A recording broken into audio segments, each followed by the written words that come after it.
애청자 여러분 안녕하세요. 2025년 8월 2일 할트앤서울 복음방송에서 보내드리는 주안의 하나 진행의 강승규입니다. 지난 한 주도 주님의 음성을 따라 구원의 길 안에서 살아가신 여러분 되셨기를 소망합니다. 성경을 읽다 보면 이미 많이 알려진 구절을 대할 때 우리가 흔히 하는 실수가 하나 있습니다. 그것은 그 말씀을 깊이 생각해 보지 않는다는 것입니다. 이미 알고 있는 구절이고 또 이미 많이 들었던 구절이기 때문에 그동안 들었던 그 말로만 이해하고 넘어갈 때가 많지요.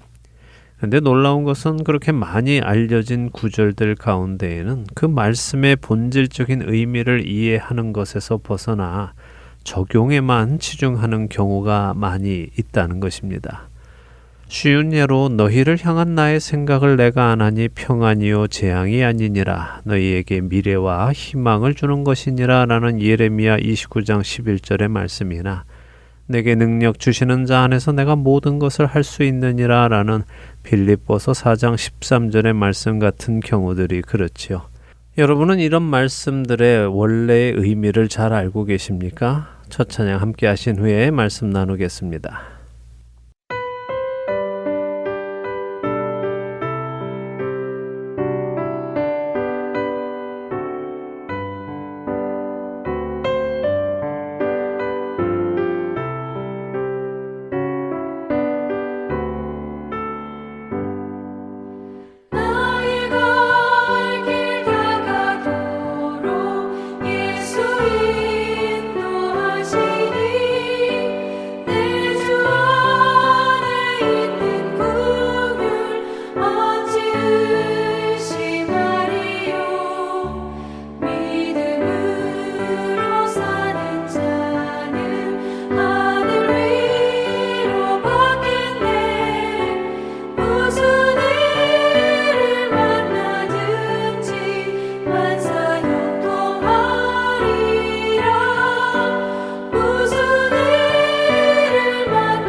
너희를 향한 나의 생각을 내가 안하니 평안이요 재앙이 아니니라 너희에게 미래와 희망을 주는 것이니라 라는 예레미야 29장 11절의 말씀을 여러분은 어떻게 이해하고 계십니까?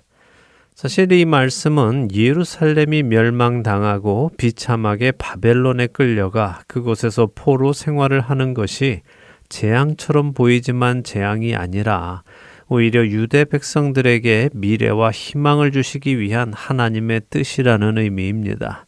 하지만 많은 성도들이 이 말씀을 단순히 하나님께서 나에게 재앙을 주시지 않고 항상 평안한 일, 미래와 희망을 주는 좋은 일만 주실 것이다 라는 의미로 생각하기도 하지요. 빌립보서 4장 13절에 내게 능력 주시는 자 안에서 내가 모든 것을 할 수 있느니라 라는 말씀 역시 사도 바울은 비록 자신의 상황이 어렵고 힘들고 고달픈 상황을 겪어왔지만 그 모든 상황 속에서도 하나님의 뜻을 알았고 그렇기에 이제 이 상황 속에서 자족하는 법을 배웠다라고 고백하고 있습니다. 하지만 많은 성도들은 이 말씀을 내가 원하는 모든 것을 주님의 도움으로 해낼 수 있다는 의미로 생각하기도 합니다. 그래서 말씀을 읽을 때에 우리는 그 말씀을 하신 가장 근본적인 이유를 본문 안에서 먼저 생각해야 합니다. 그렇게 올바른 해석을 해야 올바른 적용을 하게 되지요. 올바른 해석이 없이는 올바른 적용을 하기가 어렵습니다. 그리고 말씀드린 대로 이러한 올바른 적용을 하지 못하는 경우는 잘 알려진 말씀일 경우가 더 많고요. 특별히 예수님의 산상수훈에는 너무도 잘 알려진 말씀들이 많이 있고 그 말씀들 중에는 이처럼 본문에 대한 이해 없이 적용만 난무하는 구절이 너무 많습니다. 그 중에 좁은 문과 좁은 길, 그 구절에 대해 생각해 보기 원합니다. 생명의 길 보이신 주님 영원한 기쁨 채우시니 난 거룩한 나그네 되어 주의 발자취 따라 함께 걸으리 선한 열매 거두실 주님 영원한 소망 채우시니 난 무익한 청직이 되어 주님의 말씀만 내 삶에 채워가리 주님의 사랑 나를 이끄시네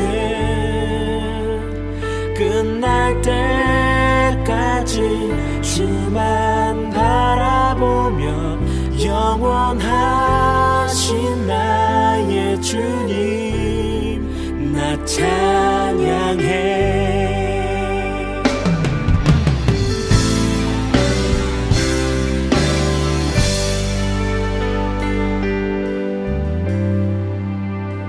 생명의 길 보이신 주님 영원한 기쁨 채우시니 난 거룩한 나그네 되어 주의 발자취 따라 함께 걸으리 선한 열매 거두실 주님 영원한 소망 채우시니 난 무익한 청직이 되어 주님의 말씀만 내 삶에 채워가리 주님의 사랑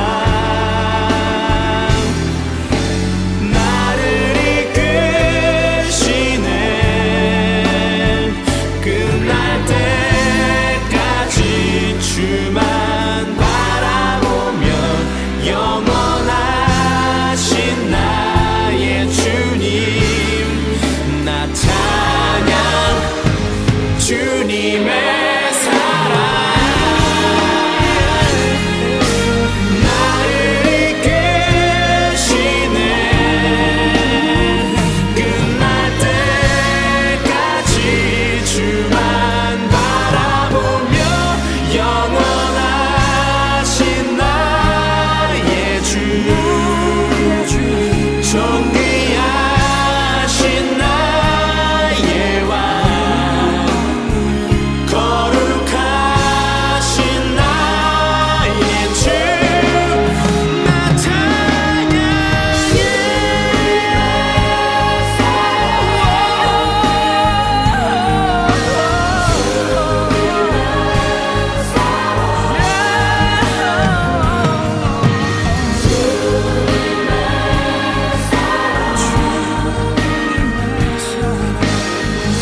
좁은 문으로 들어가라. 멸망으로 인도하는 문은 크고 그 길이 넓어 그리로 들어가는 자가 많고 생명으로 인도하는 문은 좁고 길이 협착하여 찾는 자가 적음이라. 마태복음 7장 13절과 14절에서 예수님께서 하신 말씀입니다. 말씀드린 대로 우리가 잘 아는 산상수훈 중에 나오는 말씀입니다.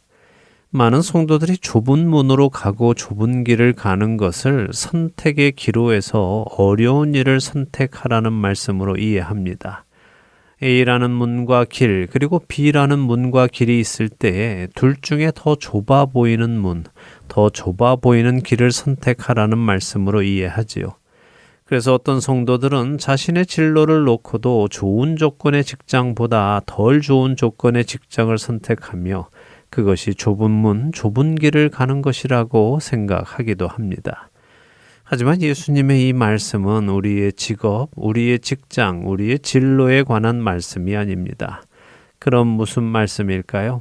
먼저 우리가 기억할 것은 예수님은 이 산상수훈 속에서 당시에 유대인들에게 널리 퍼져 있었던 잘못된 믿음, 곧 바리새인들과 사두개인들의 가르침을 바로 잡고 계시다는 것입니다. 특별히 예수님은 당시 바리새인들이 가지고 있던 외식적인 종교 생활과 행위를 지적하고 계셨음을 우리는 볼 수 있어야 합니다. 마태복음 5장에서 예수님은 옛사람에게 말한 바 나는 너희에게 이르노니 무엇을 너희가 들었으나 나는 너희에게 이르노니 라고 하시며 당시 바리새인들이 가르치던 율법에 대한 잘못된 해석을 바로 잡아주십니다.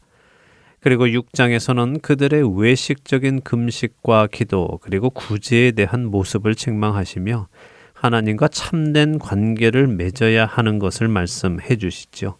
그리고 7장에 와서 예수님은 좁은 문으로 들어가서 좁은 길로 가라고 말씀하십니다. 그렇지 않으면 훗날에 많은 종교 행위를 하고도 주님께로부터 내가 너희를 도무지 알지 못하니 불법을 행하는 자들아 내게서 떠나가라 라는 말씀을 들을 것을 경고하십니다.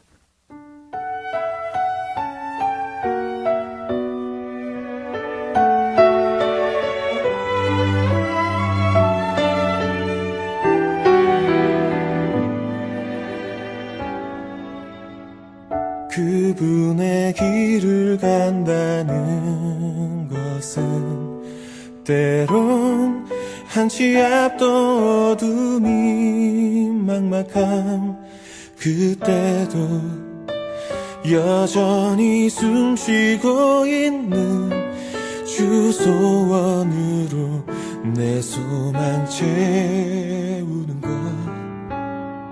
그분의 길을 간다는 것은 때론 감당 못할 승리의 기쁨 그때도 여전히 변함이 없는 주 겸손함으로 내 욕심 버리는 것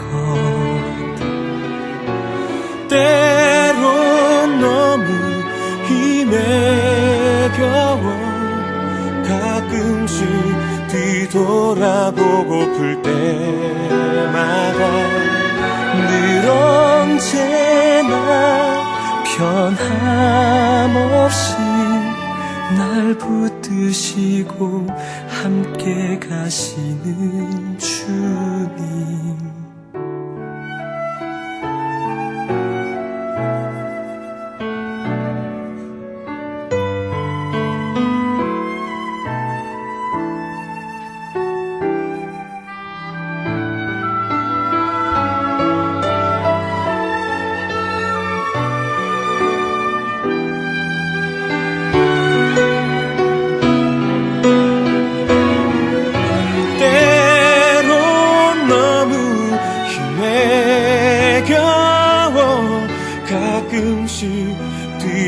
뒤돌아보고플 때마다 늘 언제나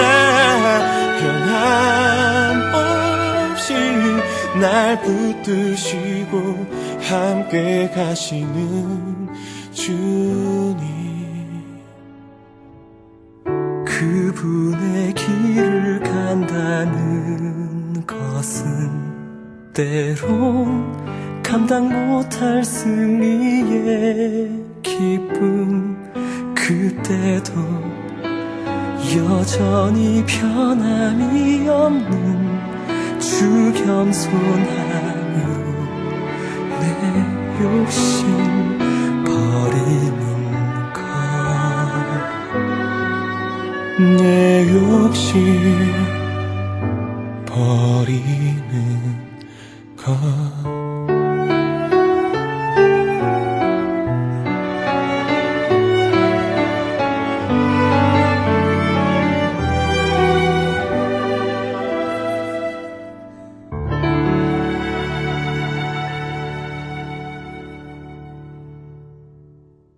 청취자 여러분과 함께 기도하는 1분 기도 시간으로 이어드립니다.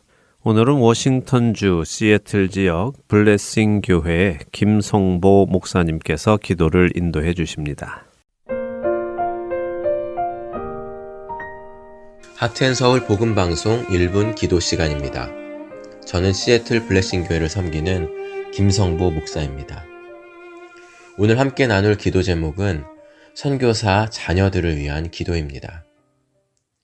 몇 년 전 제가 선교단체에서 사역할 때 안식년 선교사님들을 위한 재충전 프로그램을 진행할 때 일입니다.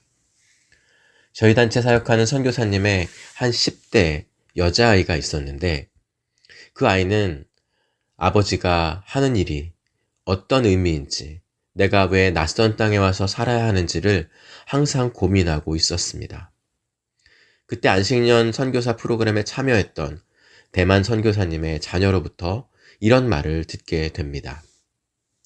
너희 아버지는 정말 중요한 일을 하고 있는 거야. 하나님이 아버지를 선교사로 부르셨고 너 또한 그래서 하나님이 여기에 살도록 이끌어 주신 거야. 그 말을 들은 아이는 큰 도전과 격려를 받았고 얼마 지나지 않아서 예수님을 인격적으로 만나는 은혜가 있었습니다.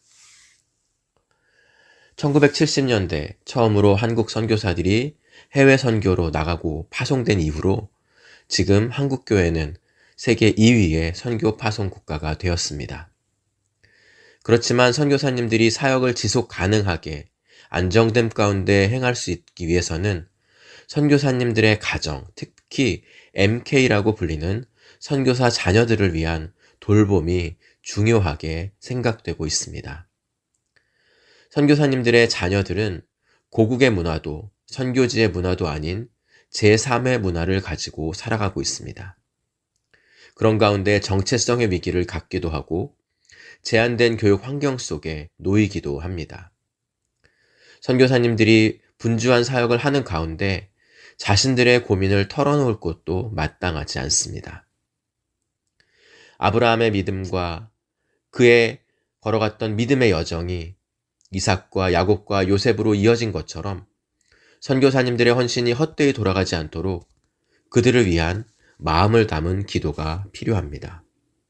오늘 이 시간 선교사님의 자녀들이 주님 안에서 힘을 얻고 그들을 향한 하나님의 계획을 발견할 수 있도록 함께 기도합시다. 그들을 통해 하나님의 살아계심이 증거되어서 또 다른 복음의 열매가 세계 곳곳에서 맺혀질 수 있도록 함께 기도하기를 원합니다. 다 함께 기도하겠습니다.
온 땅을 주관하시고 다스리시는 생명의 주 하나님, 구원의 빛을 온 세상에 비추시는 은혜의 주 하나님, 오늘 이 시간 열방에서 사역하시는 선교사님들과 그 가정과 사랑하는 자녀들을 위해서 기도합니다.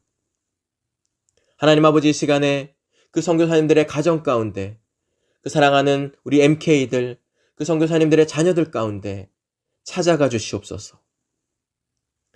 믿음의 걸음으로 헌신하며 나아갔지만 낯선 타문화권에서 외로운 시간을 보낼 때가 너무나도 많이 있습니다. 고된 사역 속에 외롭고 어려운 시간들을 보낼 때에도 어디서도 위로를 받지 못하는 안타까운 시간을 보낼 때가 많이 있습니다. 그 자리들마다, 그 외로움의 자리들마다 주님의 사랑의 증거를 새겨 주시옵소서. 부모님들의 사역을 도와 열심히 사역할 때도 있고, 함께하는 친구들, 함께하는 모든 선교팀들을 통해서 위로를 받을 때도 있지만, 떠나가는 뒷모습에 아쉬워서 눈물 흘리며 외로워하던 우리 선교사님들의 마음의 상처를 싸매어 주시고 품어 주시옵소서. 그들의 걸음이 헛된 걸음이 아니었음을 기억합니다. 하나님께서만 주실 수 있는 평강과 은혜를 그들에게 부어 주시옵소서. 그들의 미래를 위한 최고의 길을 예비하셨음을 확신할 수 있게 해 주시옵소서. 너희를 향한 나의 생각을 내가 아나니 재앙이 아니라 곧 평안이요 미래에 희망을 주려 하는 것이라는 하나님의 말씀을 붙잡고 기도합니다.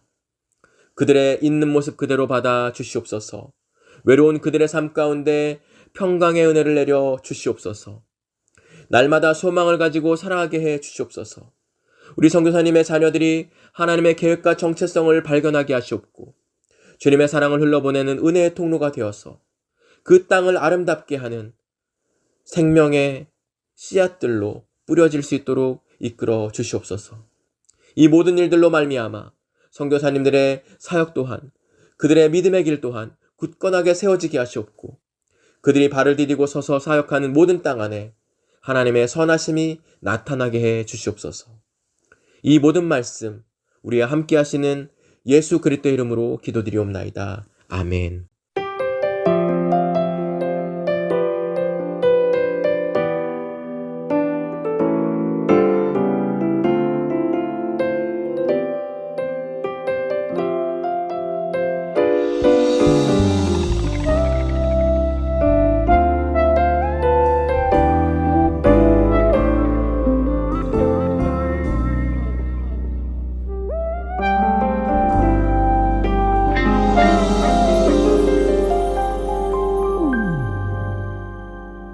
예수 나의 좋은 치료자,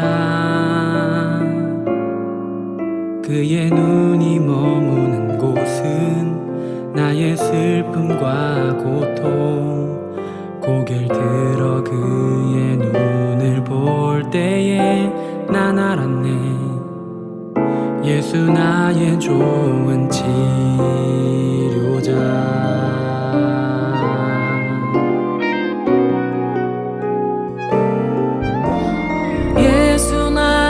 좋은 치료자, 그의 손길이 닿는 곳은 나의 상처와 아픔, 영원히 흐를 것 같았던 눈물 다 멎었네. 예수 나의 치료자.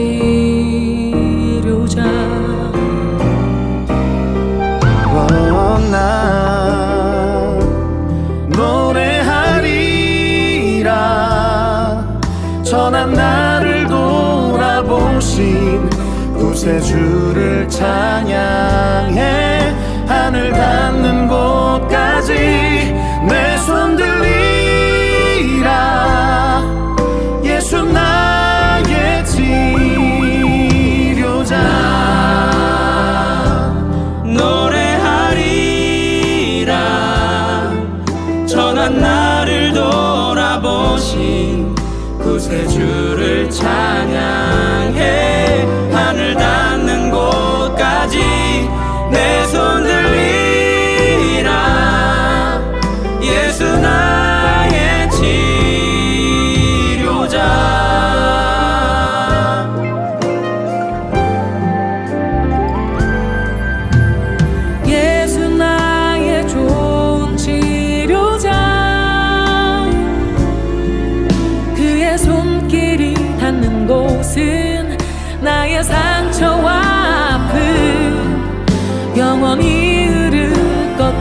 같았던 눈물 다 멎었네. 예수 나의 치료자.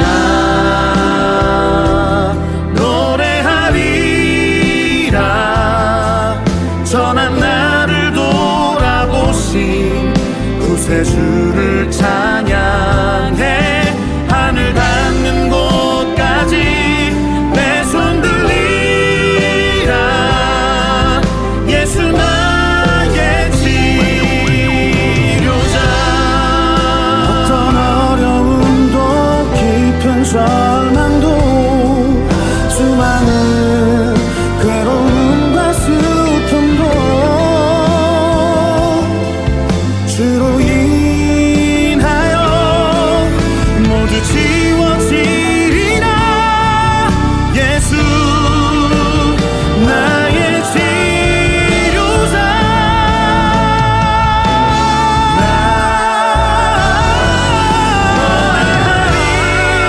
노래하리라. 전한 나를 돌아보신 구세주를 찬양해. 하늘 닿는 곳까지 내 손 들리라. 예수 나의 치료자. 노래하리라. 전한 나를 돌아보신 구세주를 찬양해. 하늘 닿는 곳까지 내 손 들리라.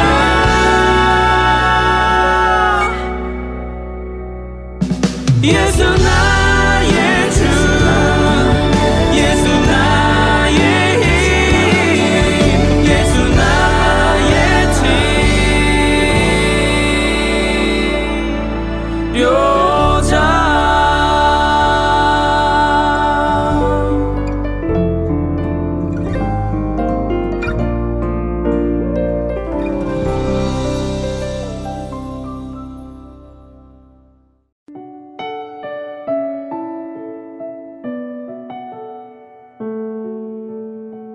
지역 마켓 및 여러 가지 한인업소는 복음을 전할 수 있는 선교의 좋은 통로입니다.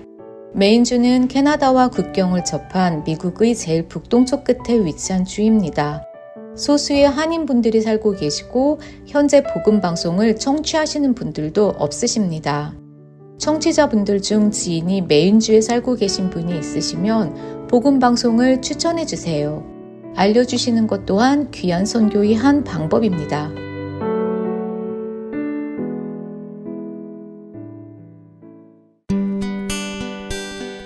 기쁜 소식 사랑으로 땅끝까지 전하는 아랜소.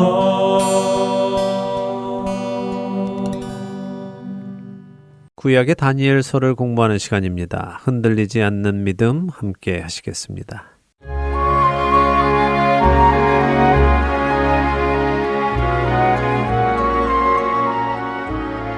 애청자 여러분 안녕하세요. 구약의 다니엘서를 공부하며 이 시대를 살아가는 우리 성도들이 어떤 믿음으로 살아가야 할지를 공부하는 프로그램입니다. 흔들리지 않는 믿음 진행의 김희옥입니다. 네, 여러분 안녕하세요. 강순규입니다. 지난 시간에는 다니엘이 본 환상들 중에서 7장에 기록된 첫 번째 환상을 살펴봤어요. 네.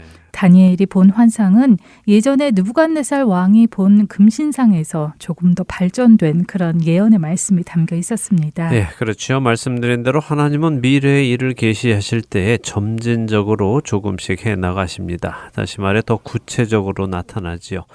느부갓네살의 꿈에서는 단순히 네 나라가 금, 은, 놋 그리고 철로 표현이 되었지만 다니엘의 환상에서는 조금 더 구체적으로 짐승의 모습으로 보여졌지요. 그러네요. 금, 은, 놋, 철 이런 환상에서 독수리 날개 달린 사자, 곰, 날개 달린 표범과 같이 구체적인 그 나라의 성격도 추측할 수 있는 내용을 주시네요. 네, 그리고 하나님의 보좌 앞에서 심판이 있을 것과 2장에서는 하나님 나라를 상징하는 돌이 나타났지만 7장에서는 인자의 모습이 나타났습니다. 맞아요. 하나님 나라에 걸맞지 않은 사람의 모습이 나타났다는 것이 특이했어요. 네. 그래서 다니엘도 놀란 것이고요.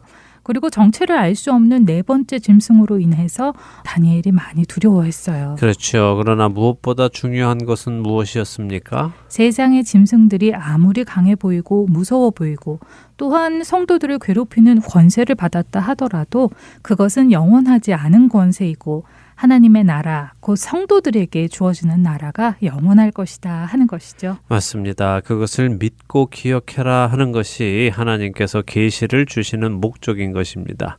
이 계시를 믿고 기억하면 세상을 살아가면서 흔들리지 않을 것입니다. 이제 8장으로 들어가 보죠. 8장에 가면 앞에서 보았던 계시를 더욱 자세하게 해주시는 것을 또 볼 수 있습니다. 그런가요? 궁금해지네요. 네, 사실 7장에서 다니엘이 본 환상이 바벨론으로 시작한 세상의 나라들이 어떤 나라를 거쳐서 종말을 맞이하고 최후의 심판과 영원한 하나님의 나라로 이어지는가 하는 계시였다면 오늘부터 볼 8장의 계시는요. 바벨론 다음에 나오는 메데 바사 왕국으로 시작해서 헬라 제국의 안티오코스 4세까지 이어지는 기간에 관한 예언입니다. 그럼 앞장인 7장의 예언보다 훨씬 짧은 기간의 내용이겠군요. 그렇죠. 다니엘서는 2장 4절 후반부터 아람어로 기록되었다고 말씀드렸었는데요. 그 다니엘서가 여기 8장부터는 다시 히브리어로 기록되기 시작하면서 다니엘서 끝까지 이어집니다. 이제부터 기록된 이 계시는 사실 너무 정확해서요. 믿지 않는 사람들은 이 계시는 주전 6세기에 다니엘이 쓴 것이 아니라 이 모든 일이 일어난 후인 주전 2세기에 쓰여진 것이다 라는 사람들이 있을 정도입니다. 400년 지난 후에요. 네. 얼마나 그 예언이 정확하면 그렇게 생각할 정도일까요? 더 궁금해지네요. 네, 어떤 내용일지 보도록 하겠습니다. 먼저 다니엘서 8장을 펴서요. 1절에서 14절을 보도록 하겠습니다. 네, 다니엘서 8장 1절에서 14절 한 절씩 읽겠습니다.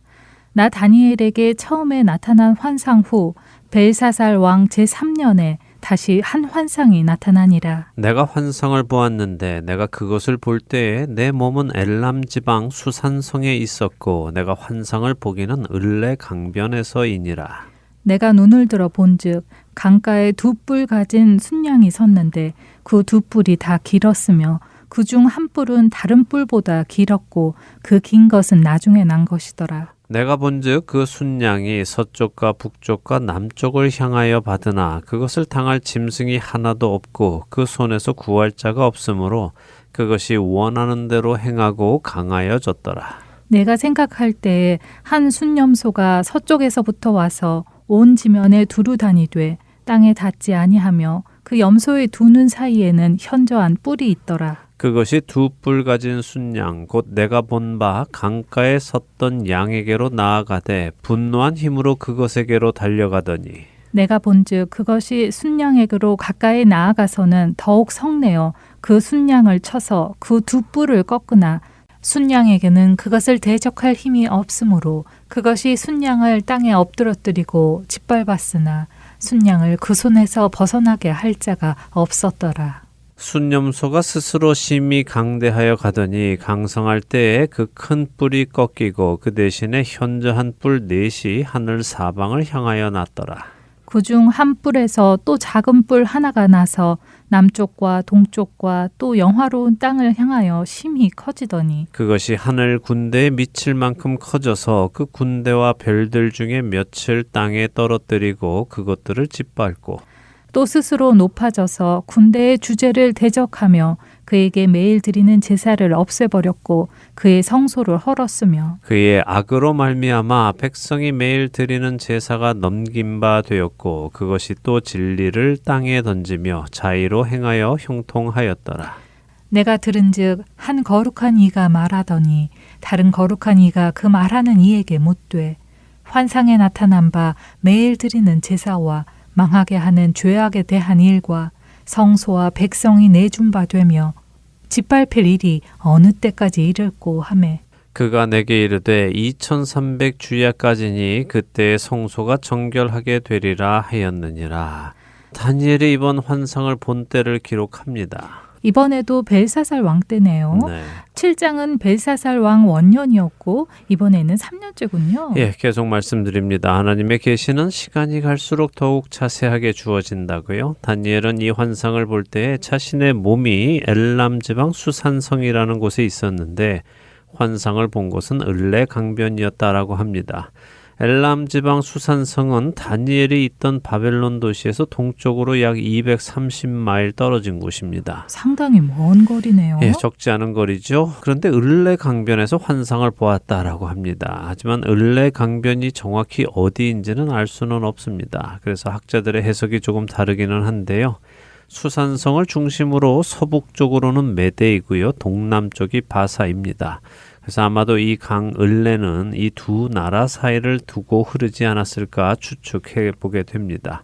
아무래도 이 환상이 메대와 바사 두 나라로 시작하기 때문에 그렇게 보는 것이 무난할 것 같습니다. 자, 이 을레 강가에서 다니엘은 무엇을 봅니까? 두 뿔 가진 순양이 섰다고 하네요. 네. 그런데 한 뿔이 다른 한 뿔보다 길었고요. 더 긴 뿔이 나중에 나온 뿔이네요. 네. 지난번 다니엘이 보았던 두 번째 짐승 곰과 관련이 있을 것 같아요. 곰이 한쪽으로 기울었었잖아요. 그렇죠. 맞습니다. 곰이 메대 바사를 상징했었죠. 여기 순양 역시 메대 바사를 상징합니다. 이 두 뿔이 달린 순양이 서쪽과 북쪽과 남쪽을 들이받는데 이 순양을 당할 짐승이 하나도 없고 순양에게서 구할 자도 없어서 순양이 원하는 대로 행하고 강해집니다. 다니엘이 이 순양을 보면서 야, 이 순양이 엄청 세구나 하고 있는데 이번에는 한 순념소가 서쪽에서부터 와서 온 지면에 두루 다니는데 땅에 닿지 않는다라고 하지요. 엄청 빠르다는 것이네요. 발이 땅에 닿지 않을 정도로요. 네. 이것은 7장에 보았던 날개 달린 표범과 닮아 있군요. 그렇습니다. 지난 시간 설명을 듣고 이 계시의 말씀을 읽으니 이해가 쉽지요? 그러네요. 쉽게 이해가 됩니다. 예, 사실 15절부터 이 환상에 대한 설명도 나오기 때문에요. 뒤에 가서 자세히 보도록 하고요. 지금은 다니엘이 본 환상만 간단히 정리해 보도록 하지요. 서쪽에서 나타난 이 순념소는 두 눈 사이에 현저한 뿔이 있었다라고 합니다. 눈에 두드러지게 나타나는 뿔이 있었다는 말인데요. 근데 이 순념소가 앞에 있던 두 뿔 가진 순양에게 분노한 힘으로 달려가서는 순양의 두 뿔을 꺾어버립니다. 헬레가 메대 바사를 멸망시킨다는 말이군요. 그렇죠. 순념소는 순양을 짓밟고 난 후에 스스로 심히 강대해졌습니다. 근데 그 순념소의 눈에 두드러지던 그 뿔이 꺾였습니다. 그리고 뿔 4개가 하늘 사방을 향해 나오죠. 설명은 이따가 보도록 하고요. 이렇게 4개의 뿔이 나오는데 그 중에 한 뿔이 남쪽과 동쪽과 영화로운 땅을 향하여 심히 커졌다라고 하십니다. 영화로운 땅은 어딜까요? 예루살렘인가요? 그렇죠. 자, 그런데 이 영화로운 땅을 향해 심히 커진 뿔이 하늘 군대에 미칠 만큼 커집니다. 그리고 하늘의 군대와 별들 중 몇을 땅에 떨어뜨리고 그것을 짓밟는다고 하시죠. 하늘의 군대면 하나님의 천사들을 말하는 것인가요? 예, 뭐 언뜻 그렇게 생각할 수도 있죠. 사실 근데 이 군대라고 번역된 단어는 히브리어 차바인데요. 군대라고 번역되기도 하지만 무리 혹은 백성이라고 번역되기도 합니다. 그래서 2절 뒤인 12절과 13절에도 이 차바가 쓰였는데 12절과 13절에는 백성이라고 번역을 했죠. 그렇다면 하나님의 백성들이라고 볼 수도 있겠네요. 네, 저는 그렇게 보는 것이 오히려 맞다고 생각합니다. 자, 이 뿔이 스스로 높아져서 군대의 주제, 그러니까 백성의 주제이신 하나님을 대적하고 그에게 매일 드리는 제사를 없애버리고 성소를 헐었다라고 하시죠. 여기 헐었다의 원어도 꼭 허물었다라는 의미는 아니고요. 내던지다, 난폭하게 굴다 하는 말로 성소를 막 대하였다, 망쳐놓았다 그런 의미로 이해할 수 있습니다. 자, 그런데 우리가 여기 생각해 볼 구절이 하나 있는데요. 12절입니다. 그의 악으로 말미암아 백성이 매일 드리는 제사가 넘긴 바 되었다라고 하시죠. 근데 여기서 그는 누구일까요? 누구의 악 때문에 이런 일이 일어난다는 것일까요? 작은 뿔의 악으로 말미암은 것 아닌가요? 물론 그럴 수도 있죠. 하지만 또 다른 해석이 가능한데요. 그것은 작은 뿔이 악해서 그의 악으로 말미암아 백성이 매일 드리는 제사가 넘긴 바 된 것이 아니라 하늘의 군대, 다시 말해 하나님의 백성의 악으로 말미암아 그럴 수도 있다는 것입니다. 왜 그렇죠? 구약 성경을 보면 하나님의 백성들이 하나님에게서 멀어지고 하나님이 아닌 다른 우상들을 섬기며 악을 행한 경우가 많았지요. 지금 다니엘이 여기 바벨론에 이렇게 포로로 와서 사는 이유도 무엇입니까? 그렇네요. 북이스라엘은 악행을 계속해서 아수르에 의해 멸망당했고 남유다도 그들을 본보기 삼아 하나님께 돌아온 것이 아니라 오히려 우상을 섬겨서 이렇게 바벨론의 포로로 끌려온 것이니까요. 맞습니다. 느부갓네살 왕이 예루살렘을 공격하여 성전을 망가뜨리고 언약궤마저도 사라졌지요. 그러니 백성들이 하나님께 더 이상 제사도 지낼 수 없었습니다. 그 이유는 느부갓네살 왕이 악해서도 그랬겠지만 그보다 하나님의 백성들이 악을 행한 것에 대해 하나님께서 징계하신 것으로 보는 것이 옳지요. 그런 해석도 충분히 가능하겠네요. 네, 사실 12절에 그의 악으로 말미암아라고 할 때 그가 누군지는 명확하지 않습니다. 성경은 어쩌면 일부러 그 부분에 대해 해석을 열어두고 계신지도 모르죠. 자, 13절과 14절을 보면 다니엘이 들으니까 한 거룩한 이가 말하고 또 다른 거룩한 이가 말하는 대화가 들립니다. 어떤 대화입니까? 한 거룩한 이가 어느 때까지 이 작은 뿔이 행하는 일로 인해 제사를 드리지 못하고 성소와 백성이 내준바 되어 짓밟힐까 하고 물었고 다른 거룩한 이가 그 기간을 말해주고 있네요. 그렇습니다. 그리고 그 기간은 2300주야라고 하죠. 2300주야면 2300일이죠. 유대인들은 한 달을 30일로 계산합니다. 그래서 2300주야면 유대인의 계산법으로 보면 6년 39일이 됩니다. 거룩한 이가 2300주야가 지나면, 다시 말해 6년 39일이 지나면 성소가 정결하게 된다라고 답을 해줍니다. 이것에 대해서는 8장을 다 본 후에 설명을 드리기로 하고요. 이제부터 다니엘이 본 환상에 대한 하나님의 사자가 해주는 설명을 보도록 하겠습니다. 15절부터 8장의 끝절인 27절까지입니다. 네, 다니엘 8장 15절부터 읽습니다.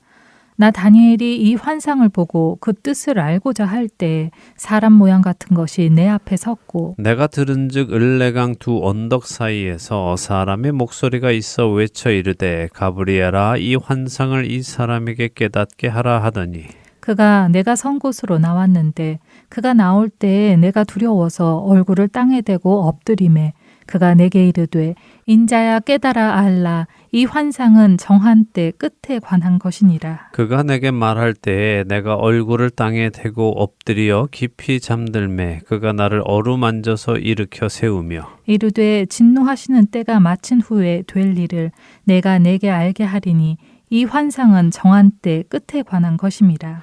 내가 본 바 두 뿔 가진 순양은 곧 메대와 바사 왕들이요 털이 많은 순념소는 곧 헬라 왕이요 그의 두 눈 사이에 있는 큰 뿔은 곧 그 첫째 왕이요 이 뿔이 꺾이고 그 대신에 네 뿔이 났은즉 그 나라 가운데에서 네 나라가 일어나되 그의 권세만 못하리라. 이 네 나라 마지막 때에 반역자들이 가득할 즈음에 한 왕이 일어나리니 그 얼굴은 뻔뻔하며 속임수에 능하며 그 권세가 강할 것이나 자기의 힘으로 말미암은 것이 아니며 그가 장차 놀랍게 파괴 행위를 하고 자의로 행하여 형통하며 강한 자들과 거룩한 백성을 멸하리라. 그가 꾀를 베풀어 제 손으로 속임수를 행하고 마음에 스스로 큰 체하며 또 평화로운 때에 많은 무리를 멸하며 또 스스로 서서 만왕의 왕을 대적할 것이나 그가 사람의 손으로 말미암지 아니하고 깨지리라. 이미 말한 바 주야에 대한 환상은 확실하니 너는 그 환상을 간직하라. 이는 여러 날 후의 일임이라 하더라. 이에 나 다니엘이 지쳐서 여러 날 앓다가 일어나서 왕의 일을 보았느니라. 내가 그 환상으로 말미암아 놀랐고 그 뜻을 깨닫는 사람도 없었느니라. 네, 자 다니엘이 이 환상을 보고 무슨 뜻인지 이해하지 못했습니다. 그래서 그 뜻을 알고자 했더니 사람 모양 같은 것이 자신 앞에 섰다라고 하죠. 사람 모양이라는 표현의 원어적 의미는 강력한 남성의 모양, 곧 용맹한 용사의 모양 이런 의미입니다. 근데 이 존재의 이름도 나오죠. 그러게요. 천사 가브리엘이라고 하네요. 네, 가브리엘의 의미는 방금 말씀드린 용사, 용맹한 자라는 가베르와 하나님이라는 엘이 합쳐진 말로 하나님의 용사 그런 의미입니다. 그런데 가브리엘은 하나님의 메시지를 전하는 천사 아닌가요? 신약에서 사가랴나 마리아에게 임신 소식을 알려준 그 천사요. 네, 맞습니다. 누가복음에서 세례 요한의 아버지 사가랴와 예수님의 육신의 어머니 마리아에게 나타나서 아들을 낳을 것을 알려준 천사이죠. 바로 그 천사가 나타나서는 다니엘에게 설명을 해주는 것입니다. 그런데 강 두 언덕 사이에서 사람의 목소리가 들렸다고 합니다. 이 말은 사람이 알아들을 수 있는 소리가 들렸다 하는 말인데요. 그 목소리가 말하는데 가브리엘아 이 환상을 이 사람에게 깨닫게 하라라고 한 것입니다. 그러자 가브리엘이 다니엘이 선 곳으로 온 것이죠. 그 모습을 보고 다니엘이 두려워 얼굴을 땅에 대고 엎드렸다고 하시네요. 네. 근데 다니엘은 뭐가 두려웠을까요? 가브리엘이 무섭게 생겼을까요? 그건 아닌 것 같고요. 아무래도 하나님의 권위를 가지고 나오기 때문이 아닐까요? 그렇죠. 가브리엘이 오는 것이지만 그것은 하나님의 명령을 받고 오는 것이기 때문에 하나님의 권위로 오는 것이어서 그 앞에 다니엘이 엎드러지고 경외감에 의해 두려워하는 것입니다. 그런 다니엘에게 가브리엘은 인자야라고 부릅니다. 인자는 말 그대로 사람의 아들이라는 의미죠. 천상의 존재 가브리엘이 사람에게 말을 하는 것입니다. 그리고는 다니엘이 본 환상을 설명해 주기 시작하는데요. 이 환상은 정한 때 끝에 관한 것이니 깨달아 알라라고 하십니다. 정한 때 끝에 관한 것이다. 무슨 말일까요? 하나님이 정하신 세상의 마지막 때라는 말씀인가요? 맞습니다. 하나님께서 창세기 1장에 천지를 창조하시며 세상을 시작하셨습니다. 시간은 그때부터 시작이 되었지요. 그리고 그렇게 시작하신 세상은 끝이 있습니다. 시간이 정해져 있기 때문입니다. 사실 하나님이 계시는 곳, 그곳에는 시간이 없죠. 왜냐하면 하나님은 영원하신 분이기 때문에 영원이라는 공간에서 시간 개념은 의미가 없습니다. 그러나 하나님이 만드신 우리 눈에 보이는 이 유한한 공간은 정해진 시간이 있는 것입니다. 그리고 그렇게 시작하신 세상의 마지막 때에 관한 말씀이라는 것이죠. 그러네요. 시작이 있으면 끝이 있는 법인데 우리는 그 끝이 있을 것이라는 생각을 잘 하지 않고 사는 것 같아요. 끝이 있다는 것을 생각하며 그 끝을 준비하며 살아가는 지혜로운 사람, 믿음이 있는 사람이 돼야 하겠어요. 네, 그래야겠죠. 자, 오늘은 시간이 다 되었으니까요. 가브리엘이 설명해주는 환상의 이야기는 다음 시간에 계속해서 보도록 하겠습니다. 네, 다음 시간에 다니엘서 8장 계속해서 보겠습니다.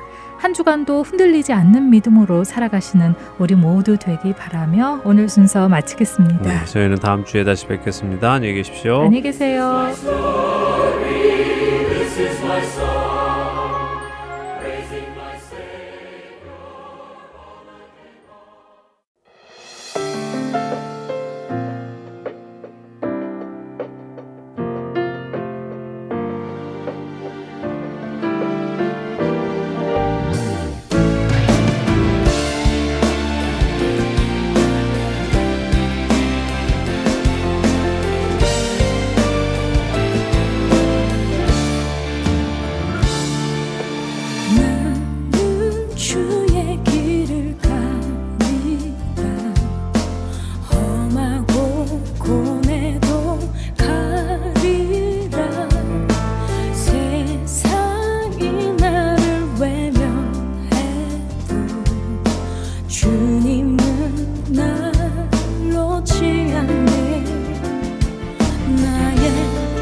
예수님이 말씀하시는 좁은 문과 넓은 문, 그것은 무엇을 말씀하시는 것일까요?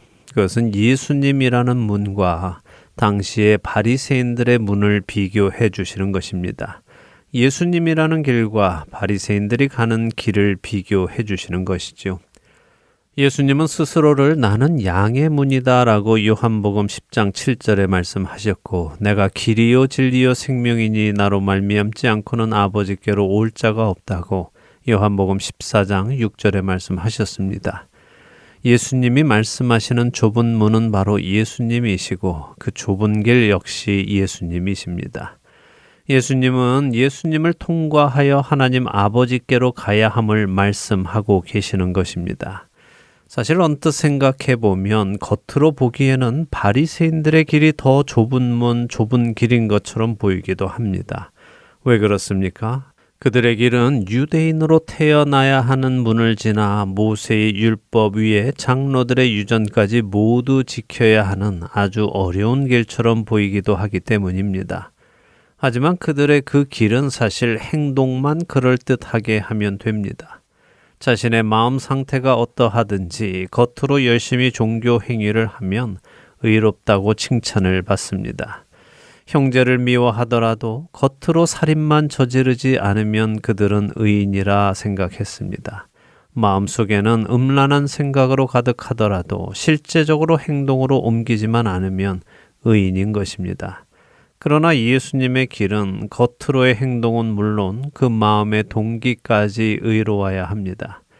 결국 내면의 변화 없이 겉으로만 행하는 종교 생활은 실제로 그 길이 어려워 보인다 하더라도 사실은 넓은 문이고 넓은 길인 것입니다. 그리고 그 길의 끝에는 멸망이 기다리고 있지요. 생명으로 인도하는 좁은 문, 좁은 길은 예수님을 통과하여 예수님 위로 걸어가야 하는 길입니다. 죄를 사랑하던 자가 이제는 죄를 미워하고 의를 미워하던 자가 이제는 의를 사랑하게 되는 내면의 변화를 통하여 이제는 이 세상의 가치관과 세상이 좇는 것들을 내려놓고 자신을 부인하고 자기 십자가를 지고 예수님이 가신 그 길, 곧 의의 길을 가기에 불편하고 환난을 당하는 그 길을 가야 한다고 예수님은 말씀하시는 것입니다. 그리고 그 길을 갈 수 있는 것은 자기 자신보다 예수님을 더 사랑하는 자가 될 때에만 가능한 것입니다. 왜냐하면 좁은 문을 지나고 좁은 길을 가는 것은 그동안 사랑했던 자기 자신을 미워하고 죄를 탐닉하던 자신을 미워해서 이제는 그 죄를 섬기던 육신을 예수님과 함께 십자가에 못 박고 새로운 피조물로 살아가는 것이기에 그렇습니다. 그렇기에 자기 자신보다 예수님을 더 사랑하는 사람만이 예수님을 진정으로 주님이라고 고백할 수 있는 것입니다.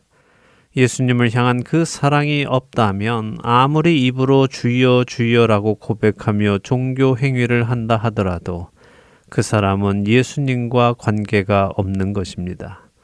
이 본질적인 예수님의 말씀을 생각하지 않고 단순히 내 앞에 있는 선택의 기로에서 좁은 문이 무엇인가, 좁은 길이 무엇인가 라고 묻는다면 그 사람은 답을 찾기 어려운 상황에 스스로 들어가는 것입니다.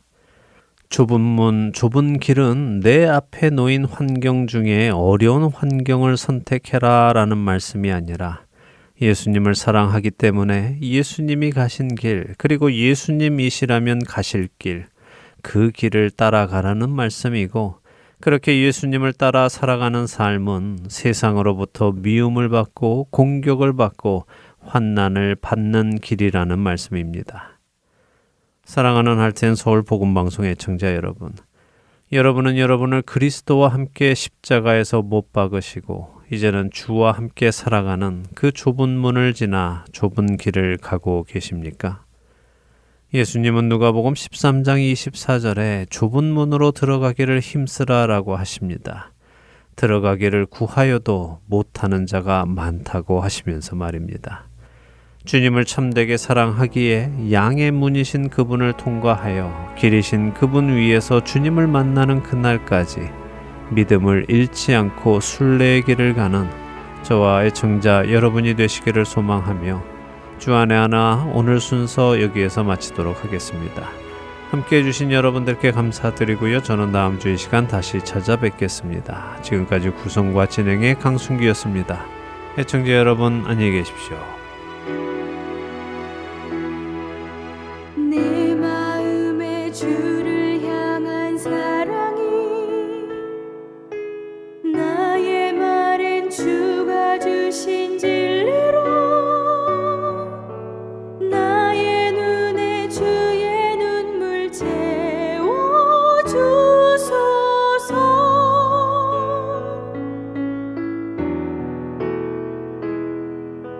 내 입술에